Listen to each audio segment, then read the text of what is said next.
ধরতে চাইতেছে। তো যে দুনিয়াকে ধরতে চাইতেছে দুনিয়া তাকে ধরা দেয় না, আর যে দুনিয়া থেকে পালাইতেছে দুনিয়া তাকে ধরার জন্য পিছনে পিছনে ধরে দিতেছে। হ্যাঁ, দেখো তুমি যখন দুনিয়াকে নেবে, দুনিয়ার মহাব্বত তুমি ছেড়ে দিবে, তো তোমার দুনিয়াও হবে আখেরাতও হবে। সুবহান। আল্লাহর ওলিরা কেউ না খেয়ে থাকে না, এদেরও ঘর বাড়ি বিল্ডিং অনেক কিছুই আছে, কিন্তু এরা দুনিয়াকে ছেড়ে দিয়েছে বিদায় আল্লাহ তাআলা এদেরকে দুনিয়া দিয়ে দিয়েছে।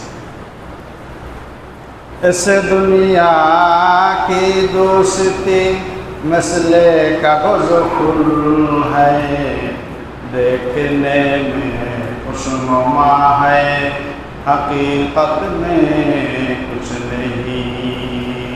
قال رسول الله صلى الله عليه وسلم حب الدنيا رأس كل خطيئة। রাসূলুল্লাহ সাল্লাল্লাহু আলাইহি ওয়াসাল্লাম বলেন, দুনিয়ার ভালোবাসা হইল সকল নষ্টের মূল, সকল গুনাহের মূল হইল দুনিয়ার ভালোবাসা। দুনিয়ার ভালোবাসায় পড়ে মানুষ হালাল হারাম বাঁচে না, নামাজের তোয়াক্কা করে না, নামাজ চলে গেল, সময় চলে গেল, আজানও হলো, সেগুলির দিকে খেয়াল করে না, সে দুনিয়ার তালাশে লেগেই আছে। ঠিক না বেটি?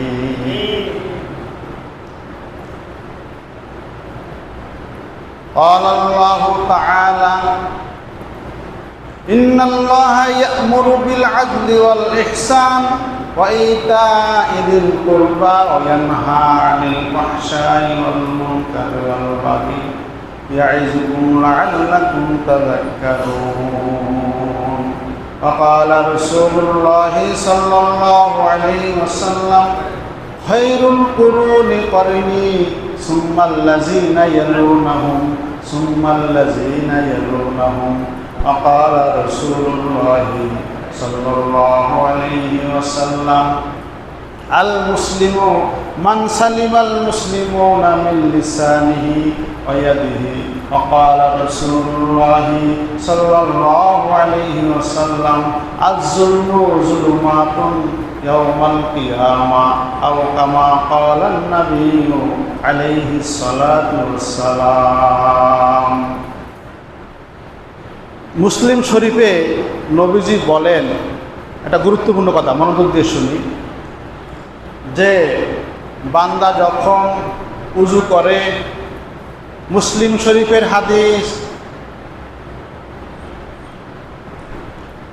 সবচাইতে বিশুদ্ধ হাদিস বুখারী শরীফ, এর পরের স্থান হইল মুসলিম শরীফ। মুসলিম শরীফে রাসূলুল্লাহ সাল্লাল্লাহু আলাইহি ওয়াসাল্লাম বলেন, যখন বান্দা বান্দিরা উযু করে, যখন বান্দা বান্দিরা হাত ধৌত করে, তো হাতের গুনাহ পানির সাথে ধুয়ে যায়, বলেন সুবহানাল্লাহ। আর যখন বান্দা বান্দিরা কুলি করে, তখন তার মুখের গুনাহ ধৌত হয়ে যায়, ধুয়ে মুছে পরিষ্কার হয়ে যায়। আর যখন বান্দা বান্দি নাকে পানি দেয়, নাকের গুনাহ ধুয়ে চলে যায়। যখন বান্দা বান্দি মুখে পানি দেয়, চেহারা ধৌত করে, চেহারার গুনাহগুলি ধুয়ে মুছে পরিষ্কার হয়ে যায়। আর যখন বান্দা বান্দি পাও দুইখানা ধৌত করে, পায়ের গুনাহ ধুয়ে মুছে পরিষ্কার হয়ে যায়, পরিষ্কার হয়ে যায়। এই গুনাহ ধৌত হওয়াটা অনেকে যাদের বাসিরাত আছে, অন্তর্দৃষ্টি শক্তি আছে, তারা দেখতে পায় যে গুনাহগুলি ধুয়ে ধুয়ে করতেছে। ইমাম আজম আবু হানিফা রাহিমাহুল্লাহ তাআলা একদিন উযু করতেছেন উযুখানায়, তার পাশে এক যুবক উযু করতেছে। ইমাম আবু হানিফা দেখতেছে যে যুবকের উযুর সাথে চুরির গুনাহগুলি ধুয়ে ধুয়ে করতেছে। আবু হানিফা বলেন, হ্যাঁ যুবক, তুমি কি আজকে চুরি করেছো? যুবক অবাক হয়ে যায়, জি হুজুর, আমি আজকে চুরি করেছিলাম। তো আপনি কেমনে বুঝলেন? ইমাম আবু হানিফা বলেন, দেখো, তুমি যখন উযু করতেছিলে, উযুর সাথে তোমার চুরির গুনাহগুলি ধুয়ে ধুয়ে পড়ে যাইতেছিল। সুবহানাল্লাহ। আর একদিন আবু হানিফা রাহমাতুল্লাহ আলাইহি উযু করতেছেন, পাশে আর এক যুবক উযু করতেছে। আবু হানিফা বলেন, হে যুবক, তুমি আজকে জিনা করেছো, ব্যভিচার করেছো। যুবক অবাক হয়ে যায়, হুজুর আপনি কীভাবে বুঝলেন? যুবক বলে, আমি জিনা করেছি, আপনি কিভাবে বুঝলেন? ইমাম আবু হানিফা রাহিমাহুল্লাহ তাআলা আনহু বলেন, তুমি উযু করতেছিলে, উযুর সাথে সাথে তোমার জিনার গুনাহগুলি ধুয়ে ধুয়ে পড়ে যাইতেছিল। আমি দেখতেছি। তো মুসলিম শরীফের হাদিস, যখন বান্দা বান্দি উযু করে, তো উযুর প্রত্যেকটি স্থান থেকে, অঙ্গ থেকে গুনাহগুলি ধুয়ে ধুয়ে সাফ হয়ে ওই স্থানগুলিতে নূর দ্বারা নূরে পরিপূর্ণ হয়ে যাবে। বলেন সুবহানাল্লাহ। সাহাবায়ে কেরাম বলেন, ইয়া রাসূলুল্লাহ, ইয়া হাবিবাল্লাহ, কিয়ামতের ময়দানে সকল নবীরা উঠবে, সকল নবীদের উম্মতেরা উঠবে, তো আপনি আমাদেরকে কিভাবে চিনবেন যে আমরা আপনার উম্মত? কিভাবে আপনি আমাদেরকে সুপারিশ করবেন? কিভাবে আপনি আমাদেরকে মায়া দেখাবেন? নবী পাক সাল্লাল্লাহু আলাইহি ওয়াসাল্লাম বলেন, শোনো হে আমার সাহাবীরা, যত আমার উম্মত আনেওয়ালা কিয়ামত পর্যন্ত আসবে, আমি সবাইকে চিনতে পারবো একটা নিশানা দেখে, আলামত দেখে। সে আলামতটি হইল গুররাম মুহাজ্জালিনা বিউজুবিল উজুই, যে উজুর স্থানগুলি, আমার উম্মতের উজুর স্থানগুলি কিয়ামতের ময়দানে তারকার মতো চমকাইতে থাকবে, আর আমি তাই দেখে বুঝবো এটা আমার উম্মত। সুবহানাল্লাহ। লা উযুয়া লিমান লা সালাতা লাহু, লা সালাতা লিমান লা উযুআহু, কয় যে ব্যক্তির উযু নাই তার নামাজ নাই। কি বলে? উযু না হইলে নামাজ হয় না। আর এই উযুর সাথে সাথে বান্দা বান্দির গুনাহগুলি ধৌত হয়ে পরিষ্কার হয়ে যায়। সুবহানাল্লাহ। আল্লাহ তাআলা বলতেছেন, শোনো, ইন্নাল্লাহা ইয়া'মুরু বিল আদলি, নিশ্চয় আল্লাহ তাআলা তিনটা কাজের হুকুম করতেছেন, আর তিনটা কাজ থেকে বিরত থাকার জন্য আদেশ করতেছেন। এক নম্বর কাজ হলো যে তিনটা কাজ থেকে তুমি তিনটা কাজ করার জন্য নির্দেশ করতেছেন। ইন্নাল্লাহা ইয়া'মুরু বিল আদলি ওয়াল ইহসান, ন্যায় প্রতিষ্ঠা করা, মানুষের প্রতি দয়া দেখানো, ইহসান করা, ওয়া ইতাইযিল কুরবা, এবং আত্মীয়তার সম্পর্ক অটুট রাখা, আত্মীয়র সঙ্গে সম্পর্ক ঠিক রাখা, আত্মীয়ের খোঁজখবর রাখা। এই তিনটা কাজ করার জন্য আল্লাহ তাআলা নির্দেশ করতেছেন। আর তিনটা কাজ না করার জন্য আল্লাহ তাআলা বলতেছেন, আয়ানহা আনিল ফাহশাই ওয়াল মুনকারি ওয়াল বাগই। এক নম্বরে ফাহশা, নিলজ্জতা, অশ্লীলতা, বেহায়াপনা থেকে আল্লাহ তাআলা নিষেধ করতেছেন। ওয়াল মুনকার, এবং গুনাহের কাছ থেকে বেঁচে থাকার জন্য আল্লাহ তাআলা নির্দেশ করতেছেন। ওয়াল বাগি, এবং সীমা লঙ্ঘন করা থেকে আল্লাহ তাআলা নির্দেশ করতেছেন। ন্যায় করা মানে আমি জুলুম করব না। আমি কি জুলুম করব না? ন্যায় করা অর্থ হলো আমি জুলুম করব না।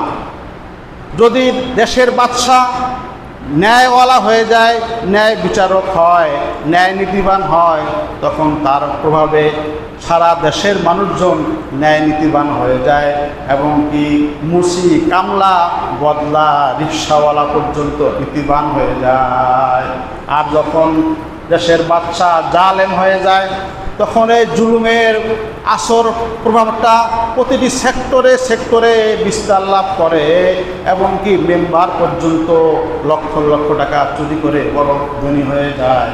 কারণ মেইন যে সেই হলো জালেম, জুলুমকারী। এই জন্য এই জুলুমের প্রভাব সারা জায়গায় বিস্তার লাভ করে। হযরতে ওমর রাদিয়াল্লাহু তাআলা আনহু তার খেলাফত জমানায় তিনি মদিনার রওজার পাশে বসে আছেন, দেখতেছেন এক যুবতী মহিলা রওজার পাশে এসে বলতেছে, ইয়া রাসূলুল্লাহ, ইয়া হাবিবাল্লাহ, আমি অনেক দূর থেকে আমি মদিনায় এসেছি, আপনাকে আমি দেখতে পাই নাই, আবু বকরকেও দেখতে পাই নাই, ওমরের জমানায় এখন আমি আসছি, আমি একেবারে চলে এসেছি, আমি আর আমার দেশে মানে ফিরে যাব না, আমি মদিনায় থাকতে এসেছি, আমার এই দুনিয়াতে আমার কেহ নাই। তো কাঁদতেছে আর এভাবে বলতেছে। তো ওমর, খলিফা ওমর দেখে ফেলাইছে যে এক যুবতী নারী এইভাবে রওজার পাশে এসে নবীজিকে উদ্দেশ্য করে বলতেছে। তো খলিফা ওমর বলতেছে, নারী তুমি এদিকে আসো, তোমার বাড়ি কোথায়? যুবতী নারী বলে, আমার বাড়ি সুদূর ইয়ামেনে, মদিনা থেকে 850 মাইল দূরে। মদিনা থেকে 850 মাইল দূরে আমার বাড়ি। তো তুমি কিভাবে আসলা? তোমার মাহারাম কোথায়? মাহারাম বুঝেননি? এই মাহারাম বুঝেন? বুঝেন না? আজকে মাহারাম বুঝেন। মাহারাম হইল যখন কোনো মেয়ে লোক সফর করবে, কোথাও দূরে যাবে, তো দূরে যাওয়ার শরীরের নির্দিষ্ট সীমা আছে, তখন সে 48 মাইল দূরে সে যাবে, অথবা 48 মাইল সমান সমান 70 কিলোমিটার সে দূরে কোথাও যাবে, তখন ওই মহিলার সাথে অবশ্যই মাহারাম থাকা লাগবে। মাহারাম অর্থ যার সাথে এই মেয়ের সাথে বিবাহ করা হারাম, দেখা দেওয়া জায়েজ, অর্থাৎ তার বাবা, তার ভাই, এইভাবে তার স্বামী, এরকম 14 জন মাহারাম আছে, তার খালু, এরকমভাবে 14 জন লোক আছে যাদের সাথে মহিলার সাথে দেখা দেওয়া জায়েজ, বিবাহ করা হারাম। এই মাহারাম থাকা জরুরি। এমনকি যদি কেউ হজে যায়, হজে যাওয়ার জন্য মহিলার উপরে হজ ফরজ হয়, তার হজ কবুল হওয়ার জন্য শর্ত হইল মহিলার সাথে মাহারাম যাওয়া লাগবে। মাহারাম মানে মহিলার সাথে তার সাথে দেখা দেওয়া জায়েজ, অথবা তার স্বামী সাথে না গেলে তার হজ হবে না। এলো মাহারাম। মাহারাম বুঝছেন? তো কতটুকু দূরে লাগবে? যতটুকু দূরে, 48 মাইল দূরে যদি কোনো কোথাও যেতে হয়, তখন এই মেয়ের সাথে, মহিলার সাথে অবশ্যই মাহারাম থাকা লাগবে। স্বামী হোক, বড় ভাই হোক, পিতা হোক, অথবা এরকমভাবে যাদের সাথে দেখা দেওয়া জায়েজ। তো বলতেছে, নারী তুমি 800 মাইল দূর থেকে মদিনায় এসেছো, তোমার মাহারাম কই? তুমি কার সাথে এসেছো? নারী বলে, আমিরুল মুমিনিন, আমি আসছি একা একা, আমার সাথে গাট্টি বস্তা আছে, আমার স্বর্ণ টাকা পয়সা আমার ব্যাগের মধ্যে আছে, আমার কাপড় চোপড় আছে, আমি ইয়ামানে আমার বাড়িটা বিক্রি করে সকল টাকা পয়সা নিয়ে আমি একা একা মদিনায় এসেছি, মদিনাতে থেকে দেওয়ার জন্য। আমার ইয়ামানে কেউ নাই, আর বিবাহ হয় নাই, আমার মাতা পিতা ইয়ামানে, আমার পিতা জেহাদে শহীদ হয়ে গেছে, আর আমার মা ইয়ামানে মারা গেছে, আমার বিবাহ হয় নাই, আমার সেখানে কেউ নাই। আমি আমার স্বর্ণ, সোনা রূপা, টাকা পয়সা সব কিছু নিয়ে আমি মদিনাতে চলে এসেছি। ওমর খুব অবাক হয়ে গেল, তো তুমি এই 800 মাইল দূর থেকে এসেছো, রাস্তায় তোমার কোনো অসুবিধা হয় নাই? আগে তো পায়ে হেঁটে আসা যাওয়া করা লাগতো। মহিলা বলে, ইয়া আমিরুল মুমিনিন, না না, আমার এই 800 মাইল দূর থেকে আমি পায়ে হেঁটে হেঁটে আসছি, একজন লোকও আমার দিকে চোখ তুলে তাকায় নাই, আমার সম্পদের প্রতি আমার লোভ দেখায় নাই, আমাকে আক্রমণ করে নাই, আমার জান ও মালের কোনো আশঙ্কা, আমার ভয় ভীতি আমার অন্তরে ঢোকে নাই। সুবহানাল্লাহ। চিন্তা করছেন? ক্বালা রাসূলুল্লাহি সাল্লাল্লাহু আলাইহি ওয়াসাল্লাম, খায়রুল কুরুনি করনি। নবীজি বলেন, আমার যুগ স্বর্ণের যুগ। আমার যুগ কি? স্বর্ণের যুগ। সুম্মাল্লাযিনা ইয়ালুনাহুম, এরপরে আমার সাহাবীদের যুগ হলো স্বর্ণের যুগ, ন্যায় নীতিবান যুগ, ইনসাফের যুগ, নীতিওয়ালা যুগ, আদর্শের যুগ। সুম্মাল্লাযিনা ইয়ালুনাহুম, এরপরে তাবিঈনদের যুগ। এই 3 যুগে কোনো ভেজাল নাই, কোনো শঙ্কা নাই, কোনো ভয় নাই। এক নারী, সে একাকী 800 মাইল দূর থেকে মদিনায় আসবে, রাস্তায় তার কোনো ডিস্টার্ব করেওয়ালা একজন লোকও তাকে পাওয়া যাবে না। বলেন সুবহানাল্লাহ।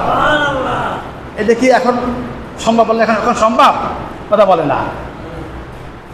স্কুলে মেয়েকে পাঠাবে, মাতা পিতা নির্ভয় থাকতে পারে না, সংখ্যায় থাকে, কখন কি হয়ে যায়। ঠিক না বেঠিক? কোন যুগে আমরা এসে পড়ছি? এই জন্যে আল্লাহ নির্দেশ, ইন্নাল্লাহা ইয়া'মুরু বিল আদলি, তুমি ইহসান করো, তুমি ন্যায় নীতিবান হয়ে যাও, জুলুমকারী হয়েও না। হালিমাতুস সাদিয়া নবীজির দুধমা, নবীজি ছোট্টবেলায় হালিমাতুস সাদিয়া রাদিয়াল্লাহু তাআলা আনহার দুধ পান করছিলেন। তো একদিন বলে, বাবা মুহাম্মদ, একটা কথা তোমাকে বলার ছিল। রাসূলুল্লাহ বলেন, মা কি কথা? হালিমাতুস সাদিয়া বলেন, শোনো, তুমি ছোট্টবেলায় যখন আমি তোমাকে মক্কা থেকে গ্রামে নিয়ে গেছিলাম দুধ পান করানোর জন্য, তখন তুমি সবসময় আমার ডান স্তরে দুধ পান করতে, বাম স্তরে কখন তুমি মুখ দিতে না। এর কারণটা কি ছিল? এর কারণ কি ছিল? তো নবীজি বলেন, মা হালিমা, আমি জানতাম আমার আরেকটি দুধ ভাই আছে, হালিমার ঘরে আরেকটি সন্তান, তার নাম জায়েদ, যে আমরা দুজন দুধ পান করি, আমার ভাই একটা খাবে আর আমি আর একটা খাবো। আমি দুইটাই যদি খাইতাম, আমার ভাই না খেয়ে থাকতো। এই জুলুম করার জন্য আল্লাহ আমাকে পাঠান না। সুবহানাল্লাহ। দুইটা স্তন আমি সর্বদা ডান স্তনে দুধ পান করতাম, আর বাম স্তনের দুধ আমি আমার ভাইয়ের জন্য রেখে দিতাম। ছোট্টবেলার কথা, ছোট্টবেলার কথা। ইমাম বাইহাকি একটা হাদিসের কিতাবের নাম, তিনি হযরতে আব্দুল্লাহ ইবনে আব্বাস থেকে একটি ঘটনা বর্ণনা করেন। ইমাম বাইহাকি হাদিসটি উল্লেখ করেছেন তার কিতাবে, আব্দুল্লাহ ইবনে আব্বাসের ঘটনা থেকে বর্ণিত। তিনি বলেন, হাদিসের গল্প, বানানো কোনো গল্প না। এক রাজা শিকার করতে করতে জঙ্গলে চলে গেছে, রাত্র হয়ে গেছে, সন্ধ্যা হয়ে গেছে। তো জঙ্গলের কিনারে এক বেদুইনের বাড়িতে সে আশ্রয় নিয়েছে। বেদুইন পুরুষ, সে সন্ধ্যাবেলায় তার গাভীগুলি ঘাস খেয়ে এসেছে। তো মেহমানকে মেহমানদারি করার জন্য গাভীর দুধ দোয়াইতেছে। এই যে দেশের বাদশা, সেটা ওই লোক জানতো না, ঘরওয়ালা জানতো না। সে দুধ দোয়াইতেছে আর বাদশা চেয়েছে, দেখতেছে যে একটা গাভীর থেকে 30টা গরুর দুধ বের হইতেছে। সুবহানাল্লাহ। একটা গাভীর থেকে 30টা গাভীর দুধ বের হইতেছে। তো অবাক হয়েছে বাদশা, মনে মনে ভাবছে যে আচ্ছা, এই গাভীটা আমার লাগবে, আমি এটা নিয়ে নেব। এখন তো আমি পরিচয়হীন, আমাকে চিনে না, এখন থাক, কিন্তু আজকে আসছে নতুন, আগামী বার আসলে এই গরুটা আমি নিয়ে যাব বাদশা পরিচয় দিয়ে। তো এই বাদশা চলে গেল দুধ খাওয়ার পরে। পরদিন 1 সপ্তাহ পর বাদশা আবার ওই বাড়িতে আসছে সন্ধ্যাবেলা। এসে বলে, ভাই আমাকে একটু দুধ খাওয়াও। বাড়িওয়ালা দেখে বলে, ভাই আপনি আবার আসছেন, খুব খুশি। তো সে গাভীর দুধ দোয়ানো শুরু করছে। গাভী থেকে আর 30টা গাভীর 30 কেজি দুধ আর হয় না, মাত্র 1 কেজি দুধ হইল। বাদশার ব্যাপার কি? গতবার আমি আসলাম এক গাভী থেকে 30 কেজি দুধ, আর আজকে সেই গাভী থেকে মাত্র 1 কেজি দুধ। তো বেদিন বলতেছে, দেখেন বাড়িওয়ালা বলতেছে যে আমার মনে হয় আমাদের বাদশা জুলুম করনেওয়ালা হয়ে গেছে, জুলুম করতেছে। জুলুমের প্রভাবে আমাদের গরুর দুধ কমে গেছে। বাদশা মনে হয় জুলুম করতেছে। তো বাদশা কয়, হায় হায়, ঠিকই তো, আমি তো জুলুম করার নিয়ত করছিলাম যে আমি গরুটা নিয়ে যাব। তো বাদশা ওইখান থেকে চলে গেছে এবং মনে মনে তওবা করছে যে না না, আমি এই গরু গাভী আর নিব না, আমি আর জুলুম করব না, আমি তওবা করলাম, হে আল্লাহ তুমি আমাকে ক্ষমা করে দাও। এই নিয়ত করছে। নিয়ত করে আবার আরেক সপ্তাহ পর আবার গেছে। তাই বলে, ভাই আমি তো আবার আসছি। হ্যাঁ ঠিক আছে, ভালো হয়েছে, আসেন, আপনাকে মেহমানদারি করাই। তো আবার দুধ দোহাইতেছে, দেখে যে সেই গাভী থেকে আবার 30 কেজির দুধ হইতেছে। তো বাদশা বলে, ভাই ব্যাপার কি? গত সপ্তাহে মাত্র 1 কেজি দুধ হইলো, আজকে আবার 30 কেজি। তো বাড়িওয়ালা বলে, ভাই আমার মনে হয় বাদশাহ তওবা করেছে, বাদশাহ জুলুম বন্ধ করে দিয়েছে, এই জন্যে দুনিয়ার মধ্যে বরকত শুরু হয়ে গেছে, আমার গাভীর মধ্যে বরকত শুরু হয়ে গেছে। তো বাদশাহ এখন পরিচয় দেয় যে আমি তো বাদশাহ, আমি শুধুমাত্র জুলুমের নিয়ত করেছিলাম, সেই কারণে জুলুম করিও না, খালি নিয়ত করছি মাত্র, জুলুম করি নাই, শুধু জুলুম করার নিয়ত করছি, এই জন্য এই দশা যদি হয় তাহলে জুলুম করলে কি অবস্থা হবে। আমি নিয়ত করছি ভাই আমি আর কখনো কোনো প্রজার উপরে, দেশের উপরে কারোর সাথে কোনো জুলুম অন্যায় অত্যাচার আমি আর করবো না। সুবহানাল্লাহ। তাহলে আমার কথা উদ্দেশ্য হলো যে যখন মানুষ সংসারের গার্জিয়ান, এলাকার গার্জিয়ান, ইউনিয়নের চেয়ারম্যান, এমপি, মন্ত্রী সবাই যখন ন্যায় নীতিবান হয়ে যাবে তখন দেশের ভিতরে শান্তি বিরাজমান থাকবে। এটি আমার উদ্দেশ্য ছিল। ইন্নাল্লাহা ইয়া'মুরু বিল আদলি ওয়াল ইহসান, আল্লাহ নিজেই বলেন যে হে বান্দা বান্দিরা তোমরা ন্যায় নীতিবান হয়ে যাও, তোমরা দয়া করো, মানুষের প্রতি দয়া করো, ইহসান করো, দয়া করো। খলিফা ওমর রাদিয়াল্লাহু তাআলা একবার খলিফা থাকা অবস্থায় মরুভূমির মধ্যে গেলেন, মরুভূমির ভিতরে। তো দুপুরে খুব পিপাসা লাগছে, দেখা যায় এক রাখাল গাছের নিচে নফল নামাজ পড়তেছে, আর তার আশেপাশে অনেক শত শত ছাগল ঘাস খাইতেছে। খলিফা ওমর ছদ্মবেশে মরুভূমির ভিতরে গাছের ছায়ায় এসে বসলো, নামাজ পড়ার পরে বলে ভাই রাখাল আমার খুব পিপাসা লাগছে, আমাকে একটু দুধ দোহাইয়া একটু পান করাও। তো রাখাল বলে ভাই এই ছাগল তো আমার না, এগুলি আমার মালিকের, আমার মনিবের, আমি তার হুকুম ছাড়া আপনাকে আমি দুধ খাওয়াইতে পারবো না। খলিফা ওমর টেস্ট করতেছে ইমান কতটুকু পাকাপোক্ত।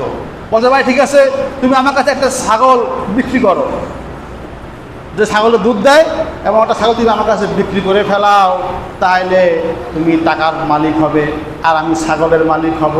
আমি ছাগলের দুধ দয়ে আমি পান করব, আমি আমার তৃষ্ণা নিবারণ করব, আর তুমি মালিককে গিয়ে বলবে এত শত শত ছাগলের ভিতরে একটি ছাগলকে বাঘে খেয়ে ফেলছে। হিসাব দেবে কি বলবে, ছাগল কি বাঘে খেয়ে ফেলছে।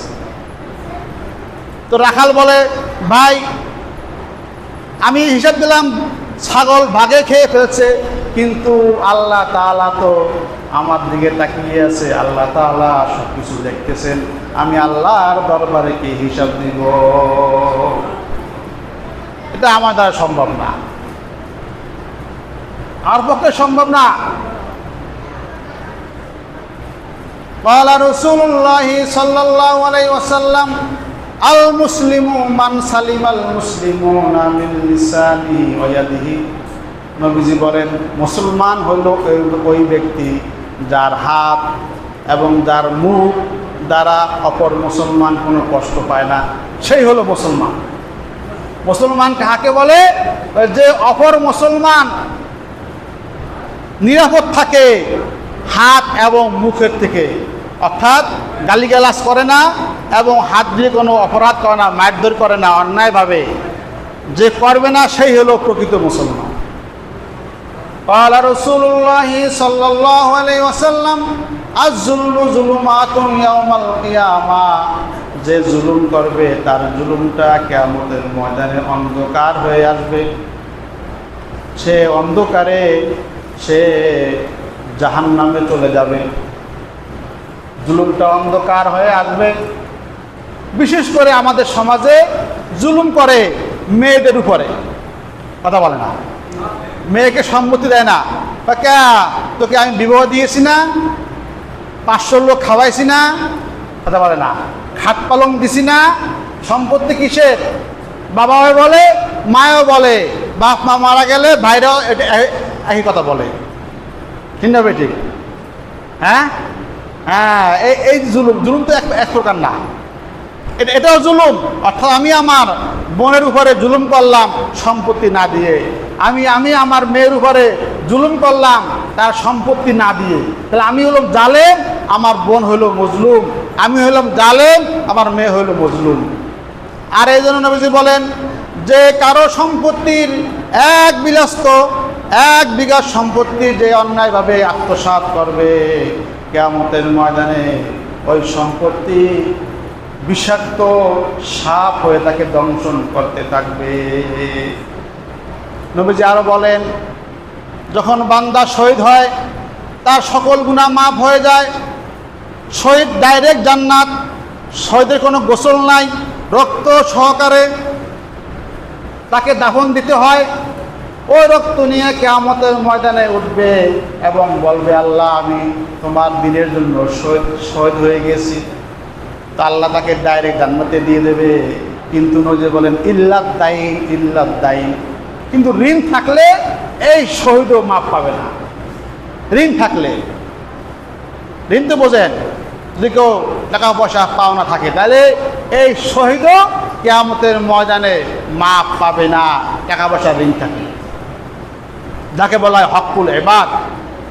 হকুল্লাহ আল্লাহর হক, নামাজ আল্লাহর হক, রোজা আল্লাহর হক, জিকির আল্লাহর হক, কোরআন তেলাওয়াত এটা আল্লাহর হক।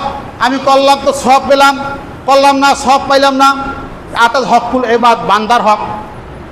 বান্দার হক আর আল্লাহর হক। আল্লাহর হক, হকের ভিতরে যদি ত্রুটি থাকে, বিচ্যুতি থাকে, তো আল্লাহ তাআলা চাইলে কিয়ামতের ময়দানে মাফ করে দিতে পারেন। কিন্তু বান্দার হক আল্লাহ তাআলা কিয়ামতের ময়দানেও মাফ করবে না, ওই বান্দা বান্দি মাফ না করা পর্যন্ত মাফ করবে না। বদরের ময়দানে নবী পাক সাল্লাল্লাহু আলাইহি ওয়াসাল্লাম, এবার সাল্লাল্লাহু আলাইহি ওয়াসাল্লাম বলেন, আচ্ছা একজন লোক সাল্লাল্লাহু আলাইহি ওয়াসাল্লাম বলেন নাই, নবীজির নাম শুনলে দুরূদ পড়া ওয়াজিব। দুরূদ পড়া কি বলেন? দুরূদ পড়া কি ওয়াজিব। নবীজির নাম শুনলে সাথে সাথে একবার দুরূদ শরীফ পাঠ করা সবার উপরে ওয়াজিব হয়ে যায়। হুজুর পাক সাল্লাল্লাহু আলাইহি ওয়াসাল্লাম বদরের ময়দানে যুদ্ধের কাতার সোজা করতেছে, তো লাঠি দ্বারা কাতার সোজা করতেছে। এক সাহাবীর গায়ে পোশাক নাই, লাঠির আঘাত এক সাহাবীর গায়ে পড়ে গেছে। তো নবীজি বলতেছেন, হায় হায় আমি কি করলাম, তোমাকে আমি একটা আঘাত করলাম, একটা গুঁতা মারলাম, তো তুমি আমার গায়ে একটা গুঁতা মারো, লাঠি নাও। তো নবীজি নিজের লাঠি ওই সাহাবীর হাতে দিয়ে দিচ্ছে। এ বলতেছে, তুমি আমার প্রতিশোধ নাও, আমি তোমার উপরে জুলুম করেছি, আমার ভুল হয়ে গেছে। ওই সাহাবী বলে যে, ইয়া রাসূলুল্লাহ, ইয়া হাবিবাল্লাহ, আমি অবশ্যই প্রতিশোধ নিব। আগে আপনার গায়ে জামা খুলতে হবে, যেহেতু আমার গায়ে জামা নাই, ছিল না। আপনার গায়ে জামা, আমি খালি গায়ে আমি লাঠি দ্বারা প্রতিশোধ নিব। তো নবীজি নিজের গায়ে জামা খুলে ফেলছে, বলে এখন প্রতিশোধ নাও। তো ওই সাহাবী খালি গায়ে নবীজির পিছনে মোহরে নবুয়ত আছে, নবুয়ত যাইয়া নবুয়তকে চুম্বন করা শুরু করে দিছে। সুবহানাল্লাহ। আর বলতেছে যে, ইয়া রাসূলুল্লাহ, আপনি কিভাবে ভাবলেন আমি আপনার প্রতিশোধ নিব? আমি তো জান্নাতে যাওয়ার উসিলা খুঁজতেছিলাম, উসিলা তালাশ করতেছিলাম। হযরত আবু বকর সিদ্দিক রাদিয়াল্লাহু তাআলা আনহু একবার তার কাজের লোক গোলামকে অত্যন্ত কষ্ট পাইয়া কান তার ধইরা বলে দিল। কান টানলে কান লাল হয়ে যায়, তো কান টাইনে দিল তার কাজে কষ্ট পাইয়া। পরক্ষণে বলতেছেন, ভাই তুমি আমার যতই গোলাম হও, কাজের লোক হও, আমি তোমার কান টানতেছি, এটা আমার অন্যায় হয়েছে, অপরাধ হয়েছে, জুলুম করেছি। আমি তো তোমাকে কথা বললো সজাইতে পারতে, তো তুমি আমার এই কানটা টাইনে দিয়া তুমি প্রতিশোধ গ্রহণ করো। খলিফা, অর্ধ পৃথিবীর বাদশাহ, খলিফা, প্রেসিডেন্ট। তো পাশে ছিল ওমর, বলে, হ্যাঁ গোলাম, তুমি তোমার মনিবকে মাফ করে দাও, তুমি তোমার মনিবকে ক্ষমা করে দাও, যে সে না বুঝে তোমার কানটা মলে দিয়েছে। তো গোলাম বলে, হে আমিরুল মুমিনিন, আমার মনিব, আমি আপনাকে ক্ষমা করে দিলাম, আপনার কান আমি আর টেনে প্রতিশোধ নিব না। দেখেন খলিফাদের রাষ্ট্র ব্যবস্থা, সমাজ পরিচালনা, রাষ্ট্র পরিচালনা কেমন ছিল। খলিফা হযরত আবু বকর রাদিয়াল্লাহু আনহু খেলাফত আমলে রাতের অন্ধকারে একবার বের হয়েছে,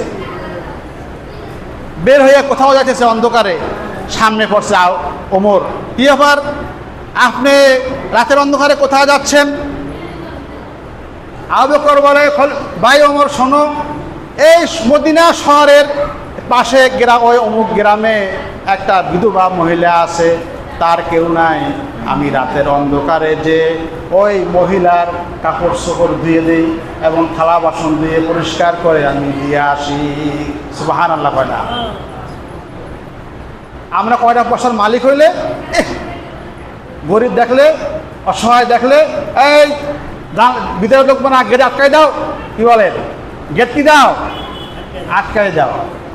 খলিফা আবু বকর যাইতেছে এক বিধবা নারীর কাপড় চোপড় এবং থালা বাসন ধোয়ার জন্য। তো ওমর সে দেখে যে তার পা গুলা খালি, পায়ে জুতা নাই। বলতেছে, আমিরুল মুমিনিন, আপনার পা খালি, এই কঙ্করের রাস্তা, পাথরের রাস্তা, আপনার পা ফেটে যাবে, পায়ে ব্যথা পাবেন, আপনি আমার জুতা জোড়া পায়ে দিয়ে আপনি হেঁটে যান। আবু বকর বলে, ওমর তুমি কি ভাবছো আমার জুতা নাই? আমারও জুতা আছে, আমি আমার জুতা খুলে রেখে দিয়ে এসছি আমার ঘরে, আর খালি পায়ে এই জন্য বের হয়েছিল যাতে আমার জুতার আওয়াজে কারো ঘুম ভেঙে না যায়। সুবহানাল্লাহ। যে আমি প্রেসিডেন্ট হইলাম, এই জন্য আমার খুব দাপট থাকবে, আমি এমন জুতা পায়ে দিয়ে হাঁটবো আর আমার জুতার পায়ের আওয়াজে কারো ঘুমের ডিস্টার্ব হবে, আমি এটা চাই না। আমি এই জন্য আমি জুতা খুলে খালি পায়ে বের হয়ে আসলাম। قال رسول الله صلى الله عليه وسلم خير القرون قرني ثم الذين يلونهم ثم الذين يلونهم ثم يظهر الكذب। নবীজি বলেন, সবচেয়ে স্বর্ণের যুগ হইল আমি নবীর যুগ, এরপরে স্বর্ণের যুগ হইল সাহাবায়ে কেরামের যুগ, এরপরে স্বর্ণের যুগ হইল তাবিঈনদের যুগ, এরপরে আস্তে আস্তে মিথ্যা প্রকাশ পাবে, মিথ্যা আবির্ভাব হবে, ভেজাল ঢুকতে থাকবে মানুষের মধ্যে। এই তিন যুগের ভিতরের মানুষের মধ্যে কোনো ভেজাল নাই, তারা আমার মতো আমার সোহবতে এসে আমার শিক্ষা লাভ করে, ইসলাম গ্রহণ করার পরে তারা সোনায় সোহাগা, সোনার মতো মানুষে পরিণত হয়ে গেছে। সুবহানাল্লাহ। আল্লাহ তাআলা আমাদেরকে ন্যায় ইনসাফ ভিত্তিক সমাজ গঠনের তৌফিক দান করুন। আসসালামু আলাইকুম।